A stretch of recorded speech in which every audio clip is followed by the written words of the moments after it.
Action. Hi guys, it was so good to see so many of you in the Zoom today, and I am really excited that I'm going to be seeing you every single day from now on. Don't forget, 9:30 morning meeting. Today we're going to do 3 chapters of Timmy Failure because chapter 4 you'll see is pretty short. So we're going to start at chapter 3 and then we'll do 3, 4, and 5. We were introduced to our main character, the narrator, who is Timmy Failure. And we found out that he got on a case for trying to solve who took his classmate Gunner's candy. And he started to miss some pretty important clues, if you remember, in the end of chapter 2. If you don't remember, go on back.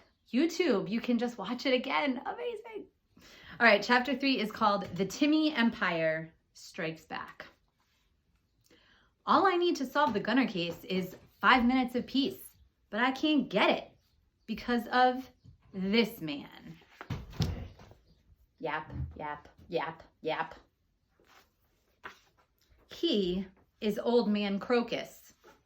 He is my teacher. And he stands at his beloved whiteboard for 6 hours a day to tell me things that could bore the fur off a squirrel. Furless squirrel. Old Man Crocus is 187 years old. He smells, and he is bent over like he's got a sack of potatoes hanging from his forehead. Sack of potatoes. That would be useful if I were making French fries, but I'm not. I'm building a detective agency empire, and there is nothing in my classroom that is going to help me get there. Except maybe the world map on the wall, which is why I've taken it and filled in all the territories that will have total failure offices within 5 years. World map.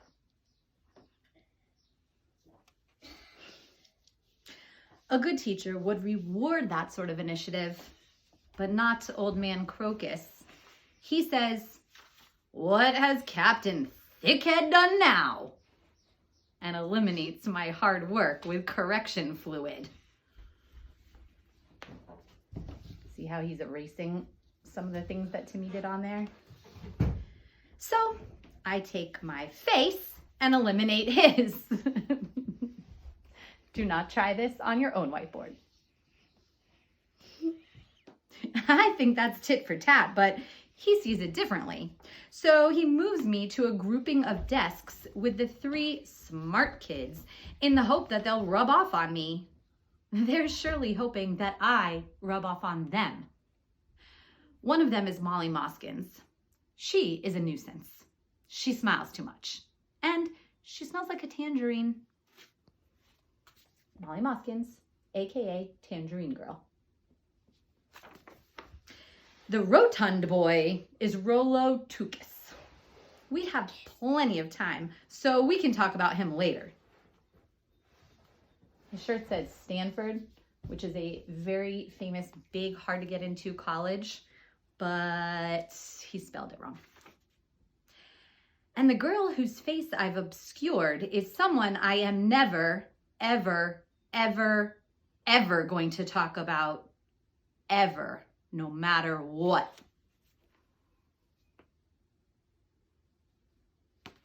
So fine, let's talk about the rotund boy. Chapter 4, meet Rollo Tukis.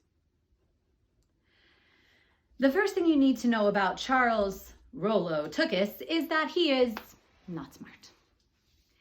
Yes, he has a 4.6 grade point average, but that is only because he studies obsessively. Stanford, Rollo Tukis. If I studied, my GPA would also be 4.6 instead of what it currently is, which is 0.6, if I round up. Why Rollo studies as Rollo studies is a mystery to everyone but Rollo. If you ask him about it, he'll yammer on about how if he studies, he'll get good grades, and how if he gets good grades, he can one day get into a university called Stanford, and how if he gets into Stanford, he can get a good job and make lots of money. Detectives have a word for that. Boring. In fact, that brings up another one of the founding principles of Failure, Inc., one which I've memorialized on the sole of my right shoe. Don't be like Rollo. I feel sorry for the poor kid if he had a parent making him do all of this, but he doesn't. He chooses to do it, which proves he's not smart. So the best I can do is be supportive. Try not to criticize his deficiencies, which can be hard when I hang out in his room and kick my feet up. Don't be like Rollo. Unwinding in Rollo's room at the end of a long day at the agency is one of the ways I support him. I tell him about the cases I'm working on and he studies. I think it's exciting for him to hear my stories. After all, it's obvious that Rollo would be a detective if he could. He just doesn't have the tools. That, of course, doesn't stop him from making amateurish comments about my cases, which can get very annoying. Like today, I mentioned the Gunner case and how he has a messy brother named Gabe, and Rollo said perhaps the stupidest thing he's ever said about one of my cases, which was this: maybe Gabe ate the candy. Told you he was an idiot. We're going to keep going one more chapter. This is chapter 5, Problems at the Office. Day 2 on the Gunner case. No leads. Office tense. Total and I know that the best thing to do in these situations is to give each other some space, which is hard given that our office is my mother's closet.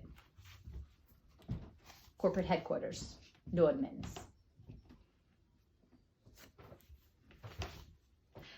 The office wouldn't be nearly as cramped if my mother would get rid of all her clothes. I scheduled a teleconference with her over dinner last week to discuss it. Here's how it went. Get rid of all your clothes. Eat your carrots. That's how it is in business sometimes. You try to compromise, but other parties make it difficult. I think it's because she's stressed. I'm not sure about what. I just know it must be something because after our teleconference that night, she took her Segway for a ride around the block. That's her way of relaxing. This thing is a lifesaver, she said one time as she scooted past me. I don't know what I'd do without it. And that, my friends, is why I don't tell her it doubles as the failure mobile. But right now I have business to conduct, and my cramped office conditions must be alleviated. So I've asked Total to look into a possible lawsuit against my mother. I've even given him some law books. So far, all he's done is this.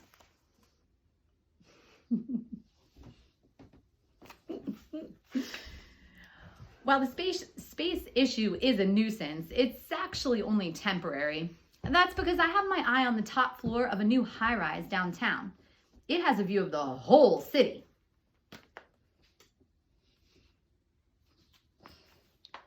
According to an ad in the newspaper, the rent is $54,000 a month. That's steep, but if the Gunner case goes well, it'll be a drop in the bucket. That's the way detective business is. You crack a big case, word spreads, bingo bango, you're making billions. But until then, the agency will have to get its work done amid my mother's clothes. And to be fair, the rent is reasonable, currently $0. And the only restriction upon us is my mother's rule that we cannot touch her clothes, which shouldn't be a problem. For me, anyway.